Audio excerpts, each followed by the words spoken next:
Vazhdojmë me disa komanda. Pra, javën e kaluar kam disa komanda si pwd. Kur e shkruaj mund ta shkruani edhe ju. Dhe çfarë pwd është print working directory, që na tregon se në çfarë direktoria ndodhemi konkretisht. Momentalisht ndodhem në direktorin //Linux. Linux është emri i përdoruesit që përdoren në këtë kompjuter. Për ju shumë do dalë /home/arti, /home/miki, kështu me radhë. Atëre, me komandën ls shikojmë përmbajtjen e direktorisë. Ls është list, tregon përmbajtjen e direktorisë ku ndodhemi.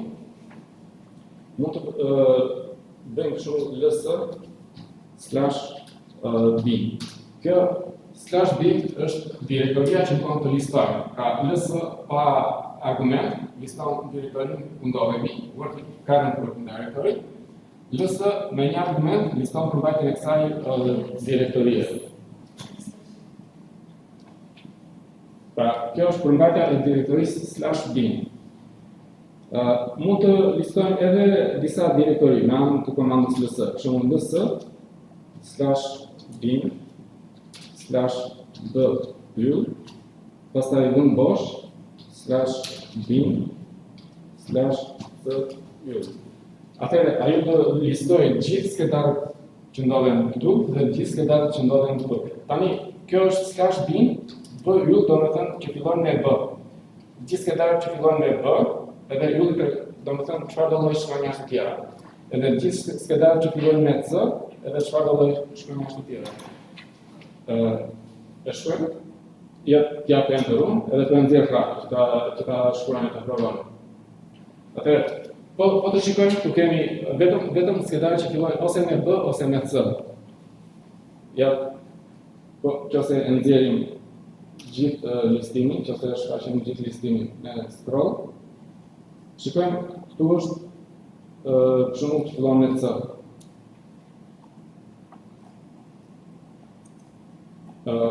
Këtu janë që fillojnë me b. Pra, ls/bin /b yll liston gjithë skedarët që fillojnë me b në direktorin /bin. /bin /c yll liston gjithë skedarët që fillojnë me c në direktorin bin. Atëre, për nxjerrim edhe një herë këtë komandën me shigjetën lart, pra me shigjetën lart nxjerrim komandën e mëparshme. Nëse ngjelim mbrapa që nuk po e ndiqni komandën, më thoni që të ndalojmë edhe nëse keni vështirësi më thoni që atëre, po e lëviz këtë kursorin këtu mbrapa komandës ls edhe po shkruaj këtë opsionin -l. Pra, ls -l edhe pastaj /bin /b yll /bin /c. Edhe enter. Ai opsioni -l këtu i tregon komandës ls që të bëj long listing. Long listing do të thotë që për çdo skedar nxjerr një rresht me të dhëna të hollësishme. Edhe do shikojmë më vonë se çfarë janë këto të dhëna. Për shembull, kjo kolona këtu janë të drejtat e skedarit ose të direktorisë. Kjo kolona këtu thotë root është owner ose zotruesi i skedarit ose i direktorisë. Kolona tjetër pasuese është grupi i skedarit ose direktorisë. Kjo është madhësia e skedarit ose direktorisë, është në byte, pastaj që është pak e vështirë për të kuptuar. Dhe pastaj këto tre kolonat e fundit janë data dhe ora e modifikimit ose koha e modifikimit, më saktë, se këtu për shembull ke 5 prill 2024, këtu e ke për shembull 30 tregon edhe orën, nga që është jo shumë e vjetër, nga që është Atëherë, po e nxjerr edhe një herë këtë komandën më sipër dhe po shtoj një opsion tjetër këtu. Pra, nxjerra me shigjetën lart, komandën e mëparshme dhe këtu po shtoj edhe një opsion tjetër. Human readable.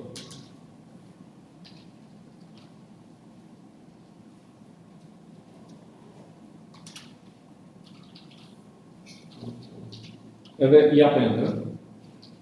Tani, kur i jap opsionin human readable, Kjo I nxjerr këto madhësitë e skedarëve në një format më të lexueshëm për njerëzit. Për shembull, 24K, 27K është 27 kilobajt ose 322K është 322 kilobajt, që është shumë më e kollajshme për të kuptuar nga njerëzit sesa ai numri I madh I bitëve që jepen përpara. E provojmë gjithë? Tani, këto opcionin e gjatë minus human minus readable, ose kjo quhet edhe dash në anglisht, dash, human dash readable. Mund ta shkurtojmë ose mund përdorim një opsion më të shkurtër. Mund përdorim këtë opsionin minus h ose dash h. Pra edhe kjo opsion bën të njëjtën gjë. Edhe kjo ka kuptimin human readable. Pra, komandat në Linux zakonisht kanë dy lloje opsionesh. Një version është human readable, që është një version është I gjatë dhe një version është I shkurtër. Opsionet që janë me version të gjatë fillojnë me 2 minusë. Opsionet që janë të shkurtra fillojnë me 1 minusë dhe kanë vetëm një shkronjë. Tani, këto që janë të shkurtra janë më të kollajta për të shkruar. Por nga ana tjetër, ato që janë opsionet e gjata janë më të kollajta për të kuptuar. Shumë nëse e shkruan këtë komandë në një skript dhe dikush e lexon këtë skript, ose ti e lexon këtë skript pas 1 muaji ose pas 2 muajsh, ndoshta nuk e di se mbaron se çfarë është opsioni minus h. Do ta shikosh në manual, shumë çfarë kuptimi ka opsioni minus h. Por nëse është minus human readable, atëherë e tregon vetëm një opsioni se për çfarë përdoret ky opsion. Pra është më I lexueshëm, më I kuptueshëm. Por që kur shkruajmë komanda, ne preferojmë më mirë këto opsionet e shkurtra sepse janë më të kollajshme për të shkruar. Tani nxjerrim edhe një herë këtë komandën e mëparshme me shkje të lartë dhe kur janë opsionet e shkurtra, ne mund t'i bashkojmë opsionet e shkurtra në këtë mënyrë. Pra nëse kem minus lh, atëherë kjo është një lloj si kur themi minus l minus h. Pra janë dy opsione bashkë. Pra bën të njëjtën punë si kjo, minus l minus h minus lh është e njëjta gjë.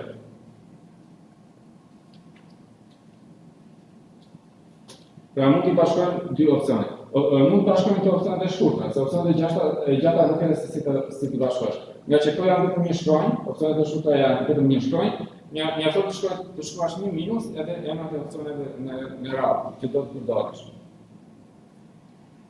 Le të përdorim edhe një opsion tjetër, për shembull minus lh edhe t.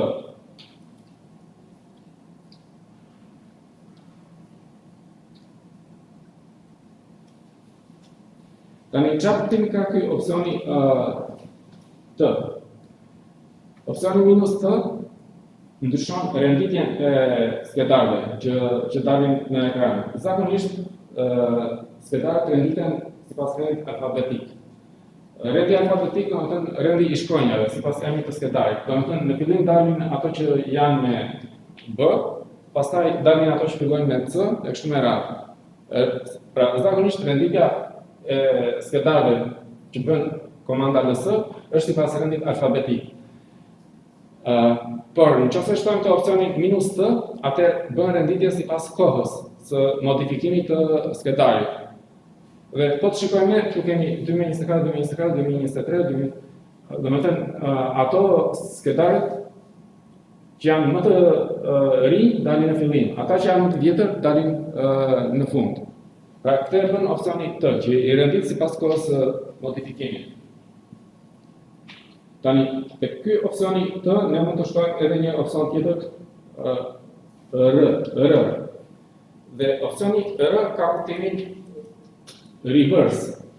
Çfarë do të thënë reverse? Ndryshon renditjen, ndryshon sensin e renditjes. Nëse renditeshin nga më I riu deri tek më I vjetri, tani renditjen nga më I vjetri tek më I riu.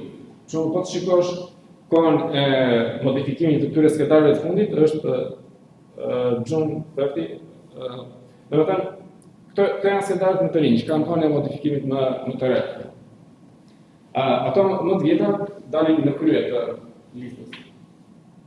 Tani, ky opsioni minus R që ndryshon atë radhën ose ndryshon sensin e renditjes, nuk funksionon vetëm me t-n, por funksionon me çfarëdo lloj renditje. Pra nëse unë heq opsionin t, është renditja alfabetike. Me opsionin minus R bën prapë renditje alfabetike, por në sensin e kundërt. Jo nga A-ja te Z-ja, por nga Z-ja tek A-ja. Pra, zakonisht ajo bënte, meqense ne po listojmë skedarët që fillojnë me B dhe skedarët që fillojnë me C, në fillim dilin ata me B dhe në fund dilin ata me C. Tani me këto opsione minus R, dalin në fillim ata që fillojnë me C dhe në fund dalin ata që fillojnë me B.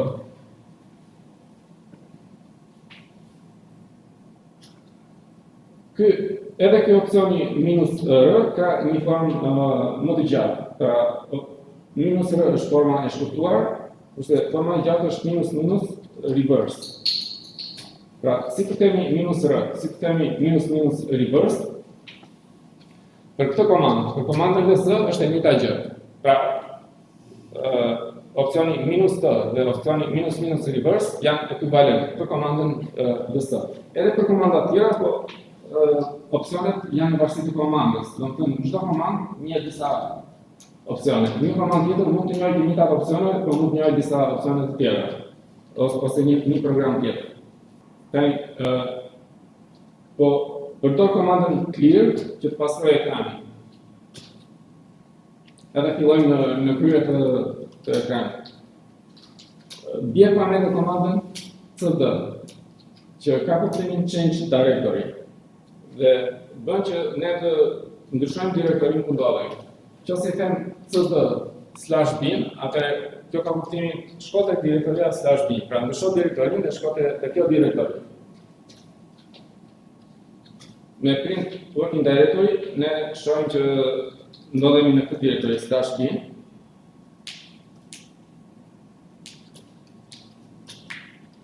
Me komandën ls-l mund të shikojmë se çfarë ndodhet brenda kësaj direktorie.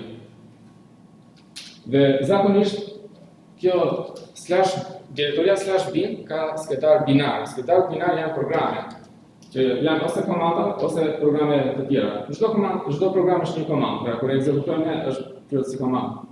Pra gjitha skedarët që ndodhen në këtë direktori ose të paktën shumica e tyre janë programe të ekzekutueshme, që ne mund të ekzekutojmë si komanda. Edhe shumica e tyre zakonisht janë në format binar, prandaj quhet /bin. Sepse skedarët në Linux po edhe në sistemet e tjera, në çdo sistem operimi, ndahen në dy grupe, skedar tekst, që janë të lexueshëm, dhe skedar binar, që nuk janë të lexueshëm nga njerëzit, por që lexohen nga kompjuteri, mund të lexohen dhe interpretohen nga kompjuteri. Pra, skedari tekst përbehet nga shkronja ose karaktere, që në anglisht dhe ne mund të hapim me një program të shkojmë përmbajtjen e tij, është i lexueshëm, skedar tekst. Nëse është skedar binar, ne si njerëz nuk e lexojmë dot. Kompjuteri sigurisht e lexon dhe e interpreton. Mund ta lexojë dhe mund ta interpretojë. Atëherë, kësaj komandës ls-l po i shtoj këtë b-yll, që ti kam listo vetëm ato skedar që fillojnë me b. Pra, nëse i kam ls-l,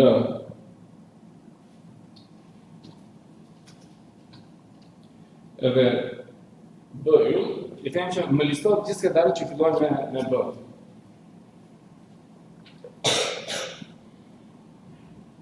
Tani, të këta skedarë që fillojnë me b, shikoj edhe të skedarin bz-les.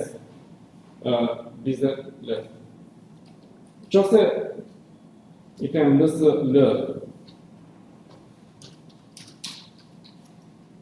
edhe emri i skedarit, atëherë ajo më liston vetëm këtë skedar. Pra, long listing për këtë skedar. Dhe po ta shikoni, kjo bz-les ka këtë shigjetën edhe na drejton te një skedar tjetër, bz-nor, që është ky skedar i më poshtë.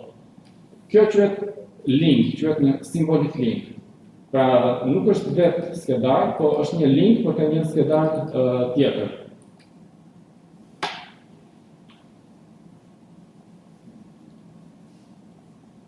Edhe mund të përdor këtë komandën file. Nëse përdor komandën file bizet less, kjo komanda file na jep disa përthëna rreth këtij skedari. Dhe informacioni që marrim për të skedarin bizet less është që bizet less është një symbolic link to bizet map. Pra vetëm kaq, është një lidhje simbolike për të një skedar tjetër. Janë skrite? Disa janë skrite, disa janë programe të execution, janë exe. Nga këto që ndodhen në direktorin bin. Një pjesë janë exe, një pjesë janë skrite. Po në përgjithësi janë komanda, janë të ekzekutueshme, prandaj ndodhen në këtë direktori. Tani mund të përdor kartë LSL për bizet mar. Dhe nëse përdor këtë file, komandën file bizet mar, atëherë kjo komanda file na jep informacion për këtë skedar. Dhe informacioni që marrim është bizet mar është POSIX shell script, ASCII text executable. Pra kjo faktikisht nuk është një skedar binar, por është ASCII text. Dhe ka atë permission ose ka të drejtën për të ekzekutuar, prandaj thotë është executable, dhe faktikisht është një shell script. Pra, po që ASCII text është i lexueshëm, mund ta lexojmë, mund ta shikojmë përmbajtjen e këtij skedari. E dini se çfarë është ASCII? Kompleksin. Lloj teksti. Lloj karaktereve. Është tabela e karaktereve. Të alfabetit që përfshin karakteret e alfabetit, përfshin ato numrat nga 0 deri te 9, përfshin edhe disa shenja të fiksimit edhe disa lloje karakteresh të tjera. Pra është tabela e karaktereve. Dhe çdo karakter në këtë tabelë ka një numër. Dhe ky numër është, domethënë, çfarë lexon në kompjuter. Po, domethënë është si thua që ky numër prezanton ose paraqet këtë karakter. Dhe kur kompjuteri shikon këtë numër, atë nëse shikon kodin për shkronjën A, atë nxjerr shkronjën A në ekran. Tani një skedar të lexueshëm që është ASCII text, ne mund t'ia shikojmë përmbajtjen duke përdorur këtë komandën less. Një nga komandat që mund t'i shohim përmbajtjen është komanda less. Dhe komanda less është shfaq me përmbajtjen e skedarit me faqe. Tregon faqen e parë dhe ndalon. Dhe mund të shtypim për shembull spacebar që të kalojmë te faqja tjetër. Ose mund të lëvizim edhe me shikjeta lart për shembull, ose shikjeta poshtë.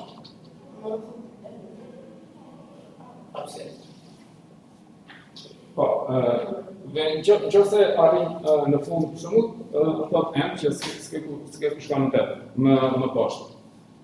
Tani për të dalë nga programi less, shtypim Q, quit. Domethënë nëse shtypim Q, dalim nga programi less. Pra, kjo ishte një shell script. Shell script është një program teksti i ekzekutueshëm që merret si tip programi që ekzekuton sistemin, që ekzekuton shell-in. Dhe shell-i që përdorim ne konkretisht është quhet bash.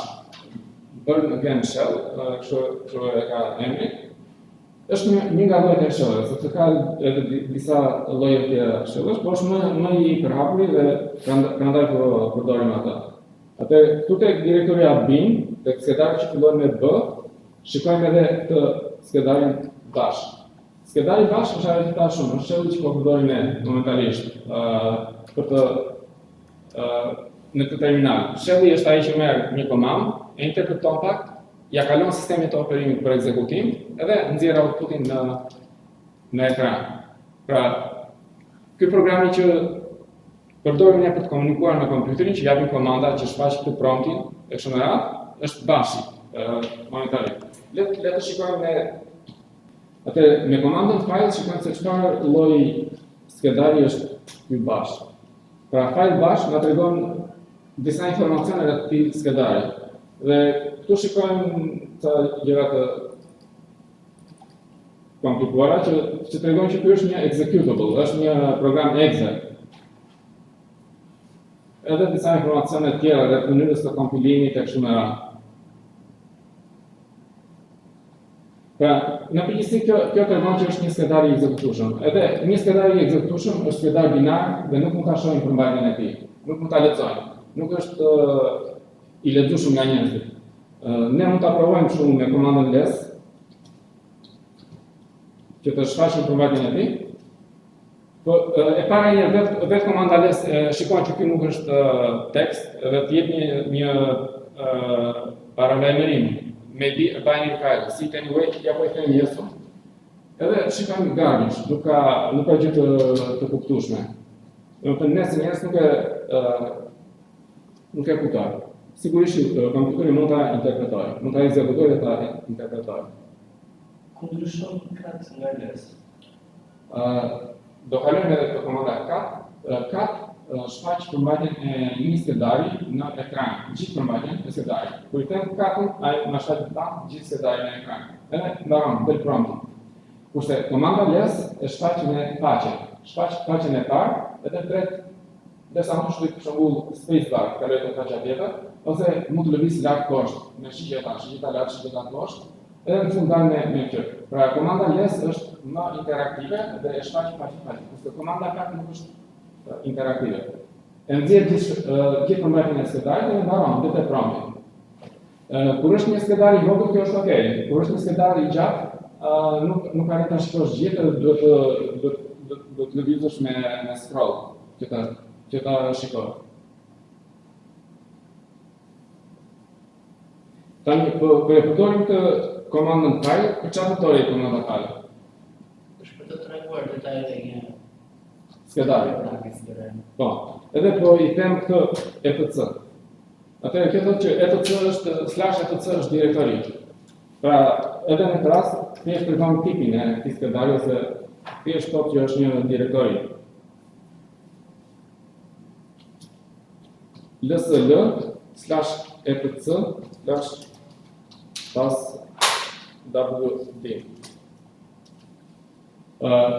Si fillim, kjo direktoria /etc në Linux përdoret për të ruajtur skedarët e konfigurimit. Edhe skedarët e konfigurimit zakonisht janë tekst, 99% janë tekst në Linux.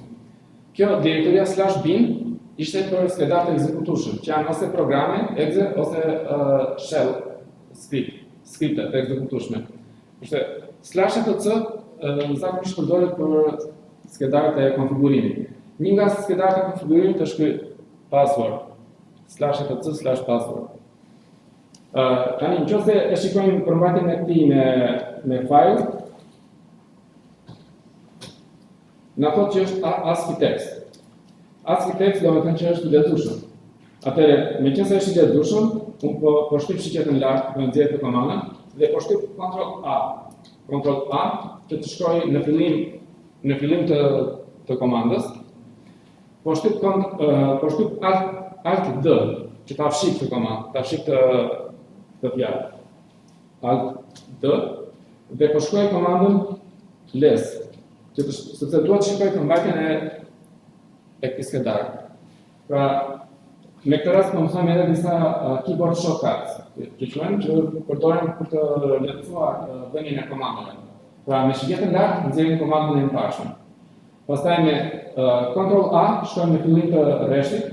Pastaj Alt D e fshim atë komandë, edhe shkruajmë komandën e re, dhe pastaj siç jam këtu mund të shtyp Enter dhe më shfaq përmbajtjen e skedarit /etc/password.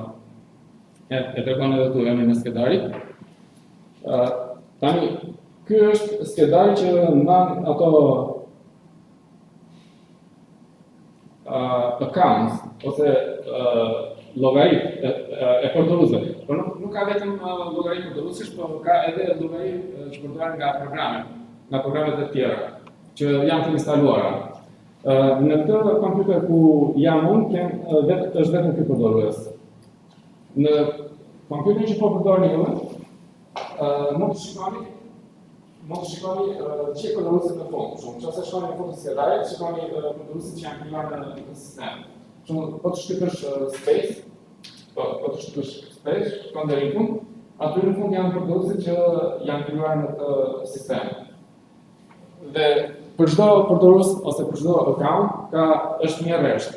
Dhe në këtë rresht kemi username, që është emri i përdoruesit, pastaj në vend të passwordit kemi x, sepse passwordi ruhet në një vend tjetër, s'mund të ruhet hapur në një tekst të lexueshëm. Ruhet në një vend tjetër i enkriptuar, ose në një farë mënyrë i fshehur passwordin. Edhe unë si administrator nuk duhet ta di passwordin, unë e di sepse unë ja kam dhënë vetë për passwordin, por ju më ta ndryshoni. Nëse ju ndryshoni passwordin, atëherë nuk e di passwordin tuaj. Në momentin që unë e krijoj, unë e di se unë e kam krijuar si administrator, por ju si përdorës mund ta ndryshoni passwordin. Dhe në momentin që e ndryshoni passwordin, unë si administrator nuk e di passwordin tuaj. Dhe pastaj kjo është user ID, group ID, këtu është emri i përdoruesit, edhe disa informacione të tjera që janë në mbosh. Dhe pastaj kjo është home directory. Edhe në fund është shell-i që përdor ky përdorues. /bin/bash është shell-i. Dhe këto ndahen me 2 pika nga njëra tjetra. Domethënë këto fushat që janë këtu ndahen me 2 pika nga njëra tjetra në këtë skedar. Po shtyp që të dal nga programi LES.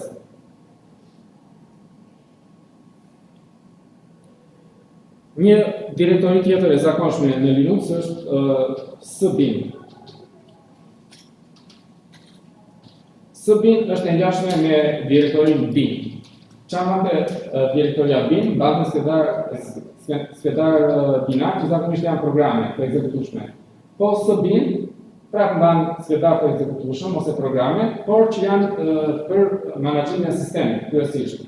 Prandaj quhet sbin, system binaries. Zakonisht to përdoren nga administratori, ato që janë në bin përdoren nga gjithë. Ose një direktori tjetër që mban skedat të ekzekutueshëm është user bin /bin.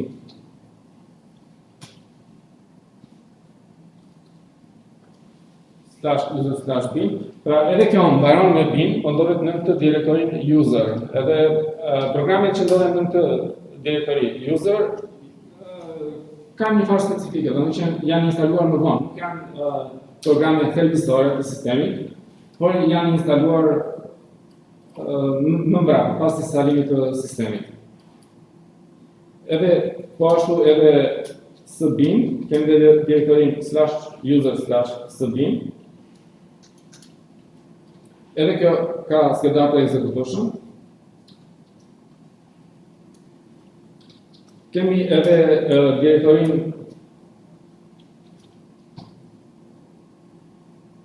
user local bin. Edhe kjo mund të përmbajë disa skedar të ekzekutueshëm.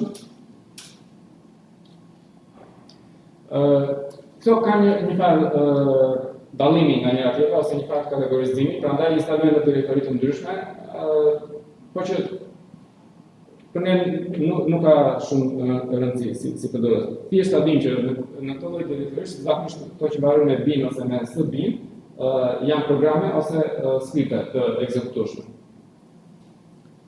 Një direktori tjetër e sistemit është boot. Dhe kjo mban skedar që bëjnë të mundur startimin e sistemit. Boot quhet procesi i ndezjes së kompjuterit. Ose kur e rindez, quhet reboot në anglisht. Pra, kjo përmban skedarët që bëjnë të mundur ndezjen e sistemit. Kjo është kerneli i Linuxit, zakonisht quhet në këtë mënyrë. Dhe kjo është një simbolik link sepse lidhet te njëra nga këto dyja. Ja, po ta bëjmë listimin të gjatë, ls-l.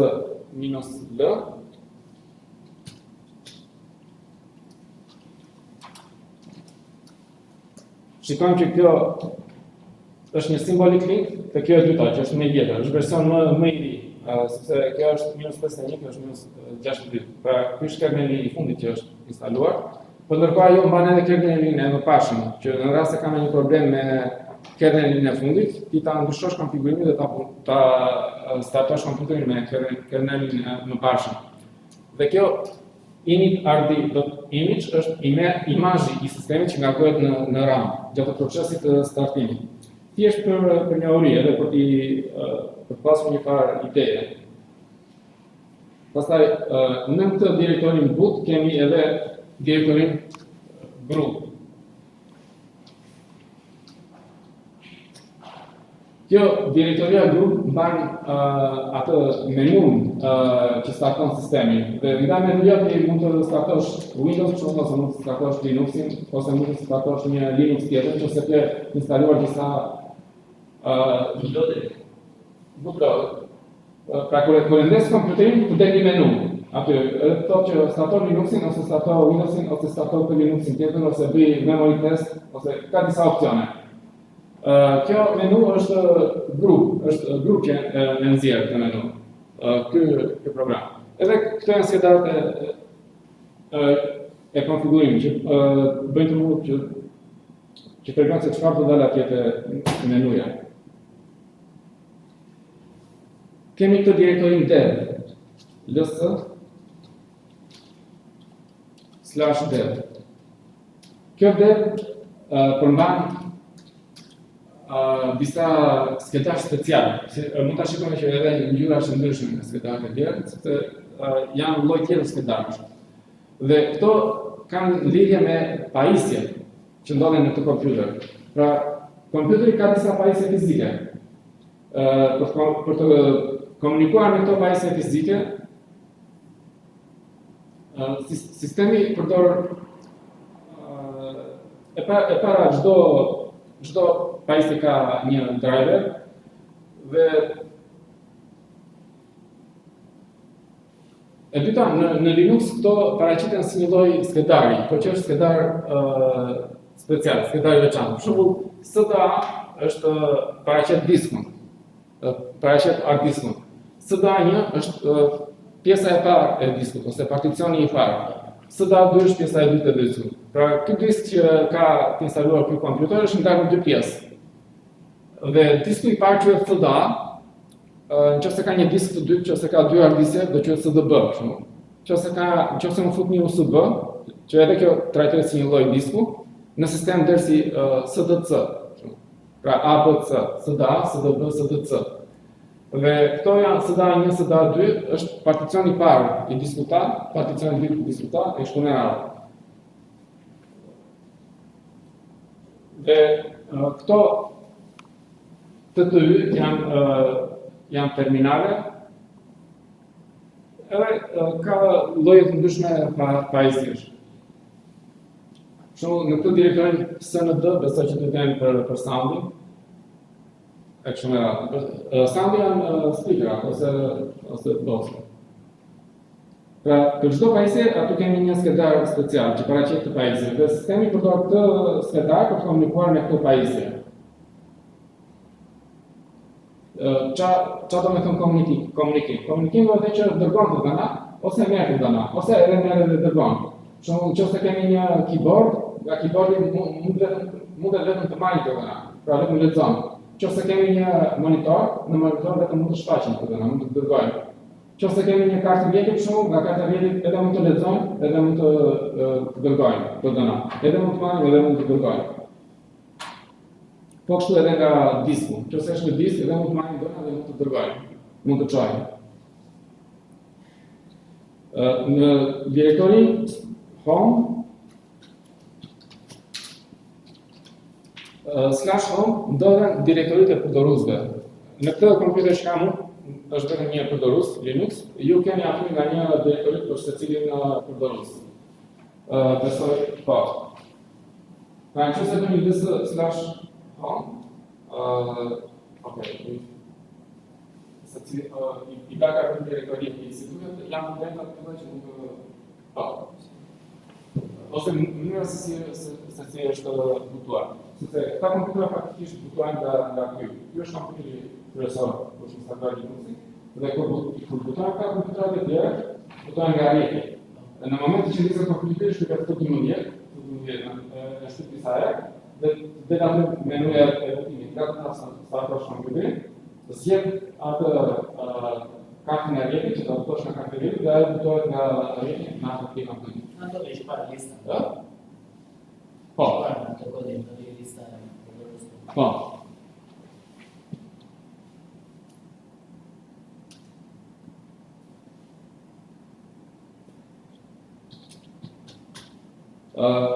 Kemi edhe këtë direktorin slash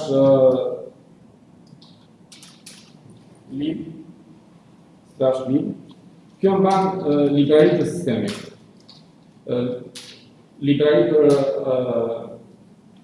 për programe të ndryshme me kështu me radhë. Kemi këtë direktorin ROTS. Kjo direktoria ROTS, e cila mban informacione për proceset që janë duke ekzekutuar në sistem. Pra, edhe proceset, sistemi Linux i trajton si skedar. Po, nuk janë skedar si gjithë tjerët, si skedar të zakonshëm, po janë një lloj veçantë skedari.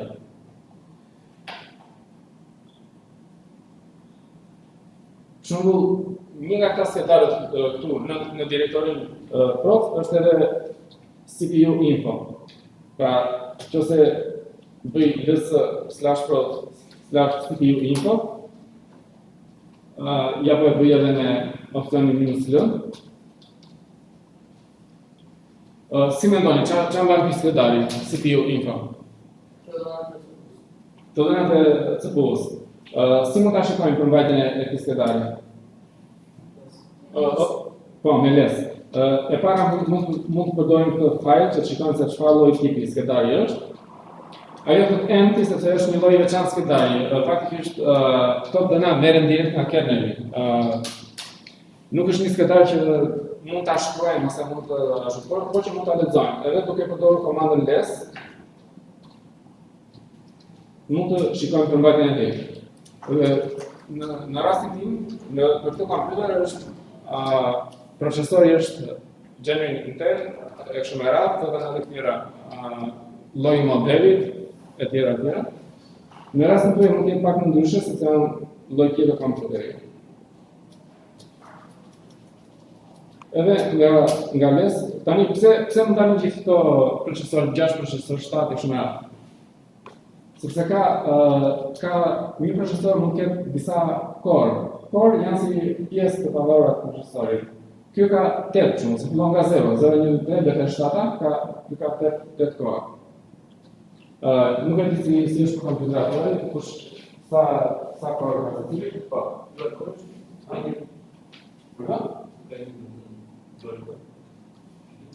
Po, që se dhe vetë një, po mund t'ja është shkoj të i në fund. Edhe të ka 8 core, që se është 7. Po, mund të është. Edhe ta kam nga këtë. Besoj mund janë paka shumë një tipoj procesori, Genuine Intel, ose i njëjti ose shumë të ngjashëm. Kështu që kanë arkitekturë ose strukturë të ngjashme. Në direktorin var kemi edhe këtë direktorin var. Pra ne po eksplorojmë tani disa nga direktorit kryesore të sistemit, që ndodhen në direktorin root. Sepse i gjithë file sistemi ose skedarët e Linuxit organizohen në një formë hierarkike, ku rrënja quhet root, paraqitet nga kjo slashi, dhe pastaj kemi nën direktori, çdo nën direktori mund të ketë nën direktori të tjera ose skedar, çdo nën direktori mund të ketë nën direktori të tjera ose skedar, dhe formojmë një lloj peme. Ne po shikojmë këto direktorit që ndodhen direktorit kryesorë që ndodhen nën root. Pra direkt poshtë rootit, poshtë rrënjës së sistemit. Të sistemit të skedarit, file system, sistemi skedarit. Pra, një nga këto direktori është edhe var. Dhe kjo var, zakonisht këtu ruhen të dhëna që ndryshojnë me kalimin e kohës. Pra, nëse unë instaloj një program, ai instalohet në direktorin bin, ose direktorin sbin, dhe nuk ndryshon. Janë instaluar që fillim edhe përmbajtja e asaj direktorie nuk para ndryshon. Kurse te kjo direktoria var, këtu ka të dhëna që janë të ndryshueshme, ndryshojnë me kalimin e kohës. Për shembull, çfarë mund të jenë këto? Kemi këtë direktorin log, për shembull. Log ruan logët e sistemit. Logët janë shënimet e sistemit, ruan shënimet e sistemit. Pra çdo program zakonisht ka një skedar ku ruan shënimet e tij, që ose shënime të punës ose shënime të gabime që kanë ndodhur gjatë punës. Dhe këto shënime, këto skedar shënimesh janë të ndryshueshme, sepse ato shkruajnë vazhdimisht. Edhe masëria e kësaj direktorisë var ndryshon vazhdimisht në kalimin e kohës, duke shkruar shënime e shumë e radhë mund të rritet masë. Prandaj quhet edhe var që është variable, e ndryshueshme. Një direktori tjetër është edhe direktoria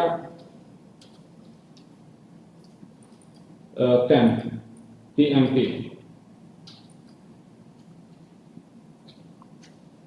Si mendoni, çfarë ruajnë në direktorin TMP? Dokumenta momentare. Po, të përkohshme, skedar të përkohshëm. Pra, gjatë punës së tyre, programet mund të kenë nevojë për disa skedar, por që janë të përkohshëm. Edhe zakonisht i krijojnë te kjo direktoria TMP. Tani, për sot e mbaruam atë programin, por që se kemi në pyetje, mund të pyesni se në gjithë paqartë. Nesër do vazhdojmë me komandat që përdoren për të manipuluar skedar dhe direktori. Manipulim do të thënë ndryshim. Ndryshim do të thënë ose e krijon, ose e fshin, ose ndryshon emrin, ose ndryshon përmbajtjen. Pra këto që manipulim. Për shembull, një nga ato komanda që do shikojmë nesër është komanda cp, që do të thotë copy, është kopim për copy, që përdoret për të kopjuar një skedar në një skedar tjetër. Ose mund ta kopjosh në një direktor tjetër, ose mund ta kopjosh në një direktori por me një emër tjetër skedari. Një komandë tjetër që do shikojmë nesër është komanda mv, që do të thotë move. Dhe move përdoret është e ngjashme me copy, por nuk e ruan kopjen origjinale, vetëm atë skedar e çon në një vend tjetër. Ose e kopjon me një emër tjetër, por pa e ruajtur skedarin e parë. Pra move e zhvendos, e lëviz. Përdoret edhe për të bërë rename. Pra nuk ka komandë rename Linuxi, por përdoret komanda move. Pra nëse themi move këtë skedar me një emër tjetër, kjo është një lloj si rename. Kështu që kjo komandë përdoret edhe për rename. Një komandë tjetër që do shikojmë nesër është mkd, make directory. Kjo krijon një direktori të re. Dhe një komandë tjetër është remove. Remove është si delete për ta fshirë. Pra nuk e quajnë delete, por e quajnë remove. Edhe emri i komandës është i shkurtër, remove. Dhe një komandë tjetër është ln. Ln përdoret për të krijuar simbolit link, pra është shkurtim për link. Dhe krijon një link të një skedari. Pra një skedar, përveç emrit të tij, mund të ketë edhe një link që të çonte tek një skedar, tek ky skedar. Këto linke ose këto lidhje mund të jenë hard link ose symbolic link. Dhe do shikojmë nesër se kush është ndryshimi midis hard link edhe symbolic link.